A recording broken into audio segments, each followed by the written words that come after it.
हरे कृष्णा। ओम नमः शिवाय। प्रिय भक्तों, श्रीमद् भगवत गीता सिर्फ एक ग्रंथ नहीं है, बल्कि स्वयं भगवान श्री कृष्ण के मुख से निकली हुई साक्षात अमृतवाणी है। लेकिन इस परम ज्ञान को सुनने से पहले इसकी महिमा को जानना बेहद जरूरी है, जिसे हम गीता महात्म्य कहते हैं। पद्म पुराण में बताया गया है कि गीता के श्लोकों का श्रवण करने मात्र से मनुष्य के जन्म जन्मांतर के पाप मिट जाते हैं। और आज का यह वीडियो बेहद खास होने वाला है। आज हम प्रवेश करने जा रहे हैं गीता जी के सबसे रहस्यमयी और कल्याणकारी अध्याय में। अध्याय 9, राज विद्या राज गुहा योग। भगवान स्वयं इसे सब विद्याओं का राजा और सब गोपनीय ज्ञानों का राजा कहते हैं। अगर आपके मन में यह सवाल है कि बिना कठिन तपस्या के इस कलयुग में भगवान को आसानी से कैसे पाया जा सकता है, तो इस अध्याय में स्वयं भगवान ने उसका सीधा रास्ता बताया है। तो चलिए प्रिय भक्तों, आज की इस पवित्र सफर को शुरू करते हैं। पहले हम जानेंगे गीता महात्म्य की महिमा और फिर पूरे सरल हिंदी अर्थ के साथ समझेंगे 9वें अध्याय के दिव्य श्लोकों का हिंदी अनुवाद। हमारे वीडियो में अंत तक जरूर बने रहेगा, क्योंकि आज आपको अपने जीवन की कई अनसुलझे सवालों के जवाब मिलने वाले हैं। भगवान शिव कहते हैं, हे पार्वती, अब मैं आदर पूर्वक 9वें अध्याय के महात्म का वर्णन करूंगा। तुम स्थिर होकर सुनो। नर्मदा के तट पर महिष्मती नाम की एक नगरी है। वहां माधव नाम के एक ब्राह्मण रहते थे, जो वेद वेदांग के तत्व और समय समय पर आने वाले अतिथियों के प्रेमी थे। उन्होंने विद्या के द्वारा बहुत धन कमाकर एक महान यज्ञ का अनुष्ठान आरंभ किया। उस यज्ञ में बलि देने के लिए एक बकरा मंगाया गया। जब उसके शरीर की पूजा हो गई, तब सबको आश्चर्य में डालते हुए उस बकरे ने हंसकर उच्च स्वर से कहा, ब्राह्मण, इन बहुत सी यज्ञों द्वारा क्या लाभ है? इनका फल तो नष्ट हो जाने वाला तथा ये जन्म, जरा और मृत्यु के भी कारण है। यह सब करने पर भी मेरी जो वर्तमान दशा है, इसे देख लो। बकरे के इस अत्यंत कौतूहलजनक वचन को सुनकर यज्ञ मंडप में रहने वाले सभी लोग बहुत ही विस्मित हुए। तब वे यजमान ब्राह्मण हाथ जोड़कर अपलक नेत्रों से देखते हुए बकरे को प्रणाम करके आदर के साथ पूछने लगे। ब्राह्मण बोले, आप किस जाति के थे? आपका स्वभाव और आचरण कैसा था? तथा जिस कर्म से आपको बकरे की योनि प्राप्त हुई, यह सब मुझे बताइए। बकरा बोला, ब्राह्मण, मैं पूर्व जन्म में ब्राह्मणों के अत्यंत निर्मल कुल में उत्पन्न हुआ था। समस्त यज्ञों का अनुष्ठान करने वाला और वेद विद्या में प्रवीण था। एक दिन मेरी स्त्री ने भगवती दुर्गा की भक्ति से विनम्र होकर अपने बालक के रोग की शांति के लिए बलि देने के निमित्त मुझसे एक बकरा मांगा। तत्पश्चात जब चंडिका के मंदिर में वह बकरा मारे जाने लगा, उस समय उसकी माता ने मुझे श्राप दिया कि ओ ब्राह्मण, मैं नीच पापी, तू मेरे बच्चे का वध करना चाहता है, इसीलिए तू भी बकरे की योनि में जन्म लेगा। दिव्य श्रेष्ठ, तब कालवश मृत्यु को प्राप्त होकर मैं बकरा हुआ। यद्यपि मैं पशु योनि में पड़ा हूँ, तो भी मुझे अपने पूर्व जन्मों का स्मरण बना हुआ है। ब्राह्मण, यदि आपको सुनने की उत्कंठा हो तो मैं एक और भी आश्चर्य की बात बताता हूँ। कुरुक्षेत्र नामक एक नगर है, जो मोक्ष प्रदान करने वाला है। वहां चंद्र शर्मा नामक एक सूर्यवंशी राजा राज्य करते थे। एक समय जब सूर्य ग्रहण लगा था, राजा ने बड़ी श्रद्धा के साथ काल पुरुष का दान करने की तैयारी की। उन्होंने वेद वेदांग के परागामी एक विद्वान ब्राह्मण को बुलाया और पुरोहित के साथ वे तीर्थ के पावन जल से स्नान करने को चले और 2 वस्त्र धारण किए। फिर पवित्र और प्रसन्नचित्त होकर उन्होंने श्वेत चंदन लगाया और बगल में खड़े हुए पुरोहित का हाथ पकड़कर मनुष्यों से घिरे हुए अपने स्थान पर लौट आए।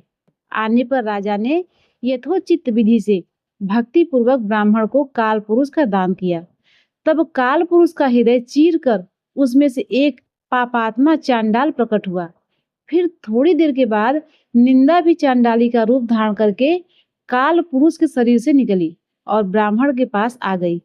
इस प्रकार चांडालों की वह जोड़ी आंखें लाल किए निकली और ब्राह्मण के शरीर में हठात प्रवेश करने लगी।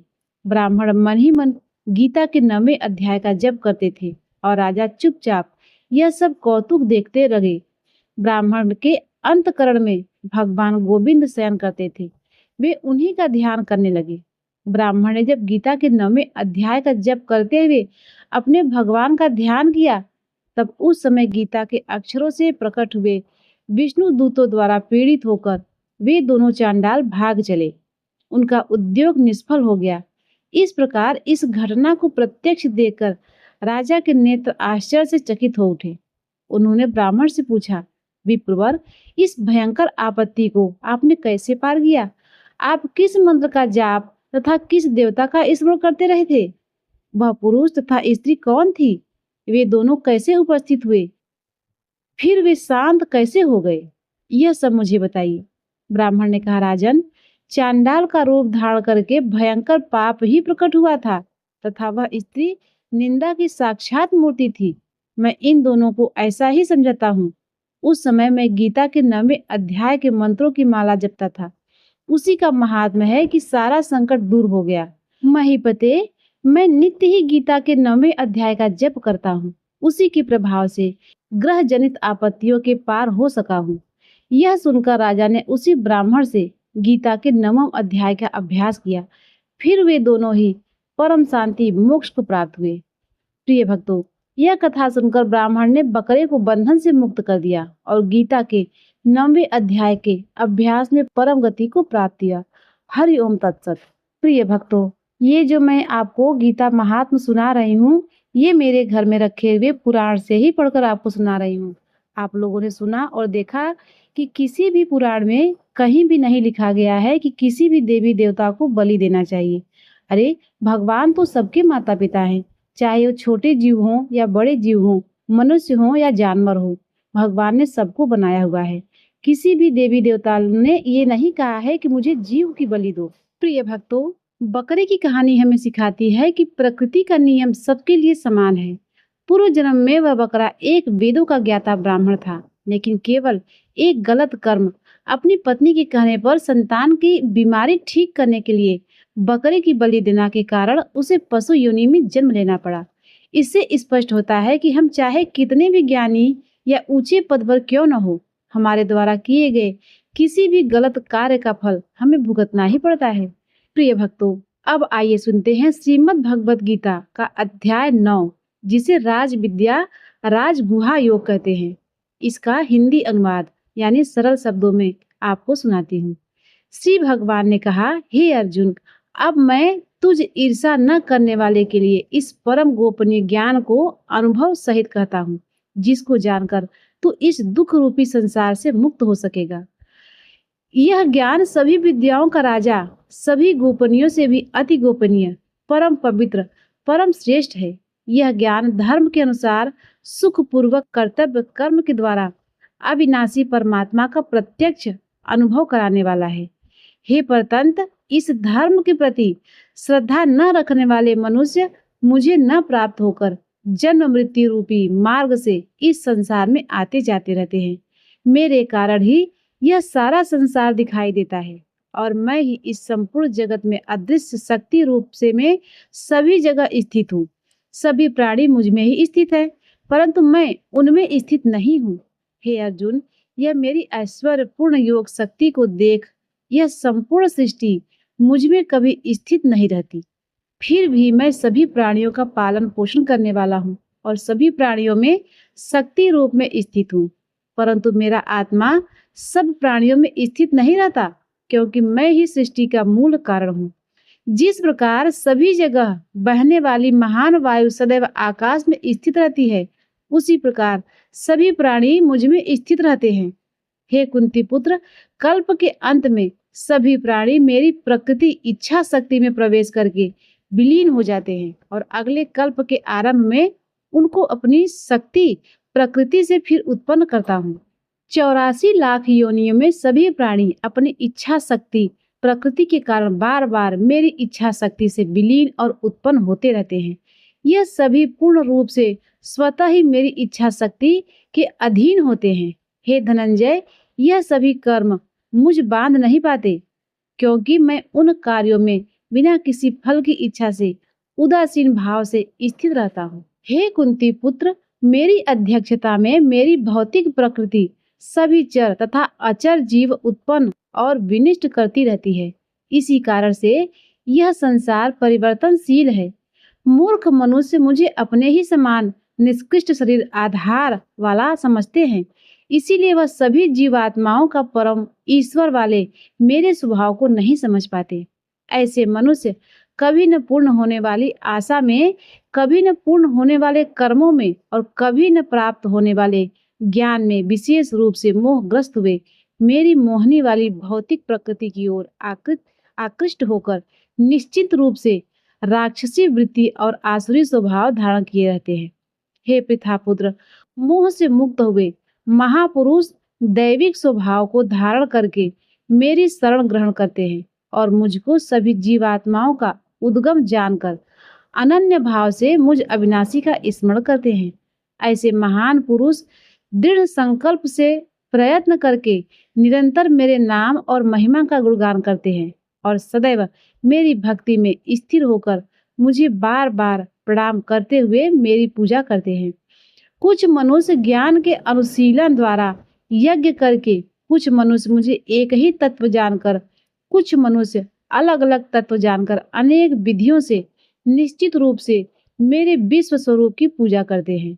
हे अर्जुन, मैं ही वैदिक कर्म कांड को करने वाला हूँ, मैं ही यज्ञ हूँ, मैं ही पितरों को दिए जाने वाला तर्पण हूँ, मैं ही जड़ी बूटी रूप में औषधि हूँ, मैं ही मंत्र हूँ, मैं ही घृत हूँ, मैं ही अग्नि हूँ और मैं ही हवन में दी जाने वाली आहुति हूँ।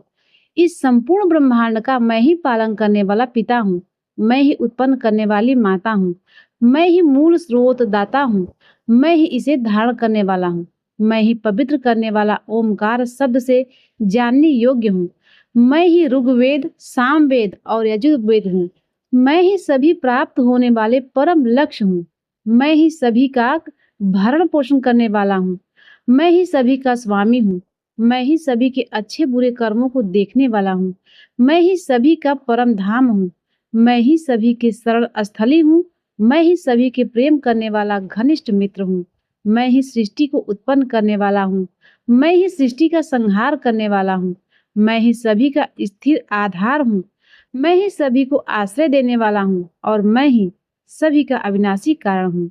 हे अर्जुन, मैं ही सूर्य रूप में तप कर जल को भाप रूप में रोककर बारिश उत्पन्न करने वाला हूँ।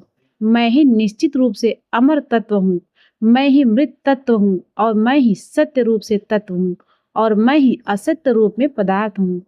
जो मनुष्य तीनों वेदों के अनुसार यज्ञों के द्वारा मेरी पूजा करके सभी पापों से पवित्र होकर सोम रस को पीने वाला कि स्वर्ग लोक को प्राप्त के लिए प्रार्थना करते हैं, वह मनुष्य अपने पुण्यों के फल स्वरूप इंद्रलोक में जन्म को प्राप्त होकर स्वर्ग में दैविक देवताओं वाले सुखों को भोगते हैं। वह जीवात्मा उस विशाल स्वर्ग लोक में सुखों का भोग करके पुण्य फलों के समाप्त होने पर इस मृत्यु लोक में पुनः जन्म को प्राप्त होते हैं। इस प्रकार तीनों वेदों के सिद्धांतों का पालन करके सांसारिक सुख की कामना वाले मनुष्य बार बार जन्म और मृत्यु को प्राप्त होते रहते हैं। जो मनुष्य एकमात्र मुझे लक्ष्य मानकर अनन्य भाव से मेरा ही स्मरण करते हुए कर्तव्य कर्म द्वारा पूजा करते हैं, जो सदैव निरंतर मेरी भक्ति में लीन रहता है, उस मनुष्य की सभी आवश्यकताएं और सुरक्षा की जिम्मेदारी मैं स्वयं निभाता हूँ।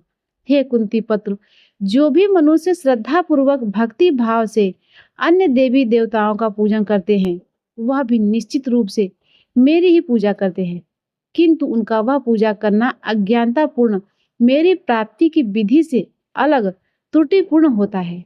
मैं ही निश्चित रूप से समस्त यज्ञों का भोग करने वाला हूँ और मैं ही स्वामी हूँ, परंतु वह मनुष्य मेरे वास्तविक स्वरूप को तत्व से नहीं जानते, इसीलिए वह कामनाओं के कारण पुनर्जन्म को प्राप्त होते हैं। जो मनुष्य देवताओं की पूजा करते हैं, वे देवताओं को प्राप्त होते हैं। जो अपने पूर्वजों की पूजा करते हैं, वह पूर्वजों को प्राप्त होते हैं। जो भूतों जीवित मनुष्यों की पूजा करते हैं, वह उन भूतों के कुल को प्राप्त होते हैं। परंतु जो मनुष्य मेरी पूजा करते हैं, वह मुझे ही प्राप्त होते हैं। जो मनुष्य एक पत्ता, एक फूल, एक फल, थोड़ा सा जल और कुछ भी निष्काम भक्ति भाव से अर्पित करता है, उस शुद्ध भक्त को निष्काम भक्ति भाव से अर्पित किया हुआ सभी कुछ मैं स्वीकार करता हूँ। हे कुंती पुत्र, जो भी कर्म करता है, जो भी खाता है, जो भी हवन करता है, जो भी दान देता है और जो भी तपस्या करता है, वो सब मुझे समर्पित करते हुए करे। इस प्रकार तू समस्त अच्छे और बुरे कर्मों के फलों के बंधन से मुक्त हो जाएगा और मन में सभी सांसारिक कर्मों को त्याग कर मन को परमात्मा स्थिर करके विशेष रूप से मुक्त होकर मुझे ही प्राप्त होगा। मैं सभी प्राणियों में समान रूप से स्थित हूँ। सृष्टि में न किसी के द्वेष रखता हूँ और न ही कोई मेरा प्रिय है, परंतु जो मनुष्य शुद्ध भक्ति भाव से मेरा स्मरण करता है, तब वह मुझसे स्थित रहता है और मैं भी निश्चित रूप से उसमें स्थित रहता हूँ। यदि कोई भी अत्यंत दुराचारी मनुष्य अनन्य भाव से मेरा निरंतर स्मरण करता है, तो वह निश्चित रूप से साधु ही समझना चाहिए, क्योंकि वह संपूर्ण रूप से मेरी भक्ति में स्थित है। हे अर्जुन, वह शीघ्र ही मन से शुद्ध होकर धर्म का आचरण करता हुआ चिर अस्थायी परम शांति को प्राप्त होता है। इसीलिए तो निश्चित होकर घोषित कर दे कि मेरा भक्त कभी नष्ट नहीं होता। हे पृथापुत्र, स्त्री, वैश्य, शूद्र, अन्य किसी भी निम्न योनि में उत्पन्न होने वाले मनुष्य हो, वह भी मेरी शरण ग्रहण करके मेरे परम धाम को ही प्राप्त होते हैं। तो फिर पुण्यात्मा ब्राह्मणों, भक्तों और राजश्री क्षत्रियों का तो कहना ही क्या है। इसीलिए तू क्षण में नष्ट होने वाले दुख से भरे हुए इस जीवन में निरंतर मेरा ही स्मरण कर। हे अर्जुन, तू मुझ में ही मन को स्थिर कर, मेरा ही भक्त बन, मेरी ही पूजा कर और मुझे ही प्रणाम कर। इस प्रकार अपने मन को मुझ परमात्मा में पूर्ण रूप से स्थिर करके मेरी शरण होकर तू निश्चित रूप से मुझे ही प्राप्त होगा। इस प्रकार उपनिषद, ब्रह्म विद्या तथा योग शास्त्र रूप श्रीमद् भगवत गीता के श्री कृष्ण अर्जुन संवाद में राज विद्या योग नामक का 9वां अध्याय संपूर्ण हुआ। हरिओम तत्सत। प्रिय भक्तों, अब आइए सुनते हैं श्री कृष्ण चालीसा और आरती का पाठ। बंसी शोभित कर मधुर नील जलद तन श्याम, अरुण अधर जनु बिंबा फल नयन कमल अभिराम। पूर्ण इंद्र अरविंद मुख पीतांबर शुभ साज, जय मनमोहन मदन छवि कृष्ण चंद्र महाराज। चौपाई। जय यदुनंदन, जय जगवंदन, जय वसुदेव देवकी नंदन, जय यशोदा सुत नंद दुलारे, जय प्रभु भक्तन के त्रिगतारे। जय नटनागर नागन थैया, कृष्ण कन्हैया धेनु चरैया, पुनिनक पर प्रभु गिरिवर धारो, आओ दीनन कष्ट निवारो। बंसी मधुर अधर धर तेरी, होवे पूर्ण मनोरथ मेरो, आओ हरिपुरी माखन चाखो, आज लाज भारत की राखो। गोल कपोक चिबुक अरुड़ारे, मृदु मुस्कान मोहिनी डारे, रंजित राजीव नयन विशाला, मोर मुकुट बैजंती माला। कुंडल श्रवण पीठ पर आछे, कटि किंकड़ी काछन काछे, नील जलद सुंदर तन सोहे, छवि लख सुर नर मुनि मोहे। मस्तक तिलक अलक घुंघराले, आओ कृष्ण बांसुरी वाले, करि पै पान पूतन ही तार्यो, अका बका कागा सुर मार्यो। मधुबन जलद अग्नि जब ज्वाला, भय शीतल लख तै नंद लाला, सुरपद जब चढ़ो चिरसाई, मूसल धार वारी बरसाई।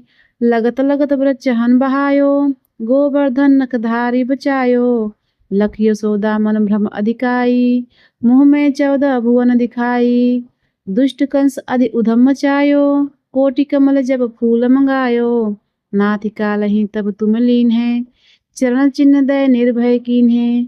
करि गोपिन संग रास बिलासा, सबकी पूरण कर अभिलाषा। केतिक महा असुर संहार्यो, कंसई केस पकड़ी दई मार्यो। माता पिता की बंदी छुड़ाई, उग्रसेन कह राज दिलाई। महिषे मृतक छयो सुतलायो, मातु देव की शोक मिटायो। भौमासुर मोर दैत्य संहारी, लाए खरद सहस कुमारी। दय बीन त्रिचीर सहारा, जरा सिंधु राक्षस कह मारा। असुर बकासुर आदि को मार्यो, भक्तन के तब कष्ट निवार्यो। दीन सुदामा के दुख टार्यो, तंदुल 3 मुख मुठ डार्यो। प्रेम के साग विदुर घर मांग्यो, दुर्योधन के मेवा त्याग्यो, लखि प्रेम की महिमा भारी। ऐसे श्याम दीन हितकारी, भारत के पारथ तथा के। लिए चक्र बल नहीं बलता के, निज गीता के ज्ञान सुनावे। भक्तन हृदय सुधा बरसावे, मीरा थी ऐसी मत वाली। विष पी गई बजा कर ताली, राणा भेजा साप पिटारी। सालिक राम बने बनवारी, निज माया तुम विदहि दिखायो। उड़ते संशय सकल मिटायो, तब सत निंदा करी तत्काला। जीवन मुक्त भयो शिशुपाला, जब ही द्रौपदी टेर लगाई। दीनानाथ लाज अब जाई, तुरत ही बसन बने नंदलाला। बढ़े चीर भय अरिमुह काला, असनाथ के नाथ कन्हैया। डूबत भंवर बचावत नैया, सुंदर दास आस उरधारी। दया दृष्टि की जय बनवारी, नाथ सकल मुख मत निवारो। क्षमो बेग अपराध हमारो, खोलो पट अब दर्शन दीजो। बोलो कृष्ण कन्हैया की जय, बोलो कृष्ण कन्हैया की जय। दोहा। यह चालीसा कृष्ण का पाठ करई उरधार। अष्ट सिद्धि नवनिध फल लहे पदार्थ चार। प्रिय भक्तों, अब आइए सुनते हैं कृष्ण भगवान की आरती का पाठ। आरती कुंज बिहारी की, श्री गिरधर कृष्ण मुरारी की। आरती कुंज बिहारी की, श्री गिरधर कृष्ण मुरारी की। गले में बैजंती माला, बजावे मुरली मधुर बाला। श्रवण में कुंडल छल काला, नंद के आनंद नंद लाला। गगन सम अंग कांति काली, राधिका चमक रही आली। लतन में ठाढ़े वनमाली, भ्रमरसी अलक कस्तूरी तिलक। चंद्र सी चलक ललित छवि श्यामा प्यारी की। श्री गिरधर कृष्ण मुरारी की। आरती कुंज बिहारी की, श्री गिरधर कृष्ण मुरारी की। कनक में मोर मुकुट बिलसै, देवता दर्शन को तरसै। गगन सो सुमन राशि भरसै, बजे मुरचंग मधुर मृदंग। ग्वालनी संग अतुल रति गोप कुमारी की। श्री गिरधर कृष्ण मुरारी की। आरती कुंज बिहारी की, श्री गिरधर कृष्ण मुरारी की। जहाँ ते प्रकट भई गंगा, सकल मन हारिणी श्री गंगा। स्मरन्ते होत मोह भंगा, बसी वशीष जटा के बीच। हरै अग कीच चरण छवि श्री बनवारी की। श्री गिरधर कृष्ण मुरारी की। आरती कुंज बिहारी की, श्री गिरधर कृष्ण मुरारी की। चमकती उज्ज्वल तन रेणु, बज रही वृंदावन वेणु। चहु दिशि गोपी ग्वाल धेनु, हसत मृदु मंद चांदनी चंद। कटत भव फंद टेर सुन दीन दुखियारी की। श्री गिरधर कृष्ण मुरारी की। आरती कुंज बिहारी की, श्री गिरधर कृष्ण मुरारी की। आरती कुंज बिहारी की, श्री गिरधर कृष्ण मुरारी की। आरती कुंज बिहारी की, श्री गिरधर कृष्ण मुरारी की।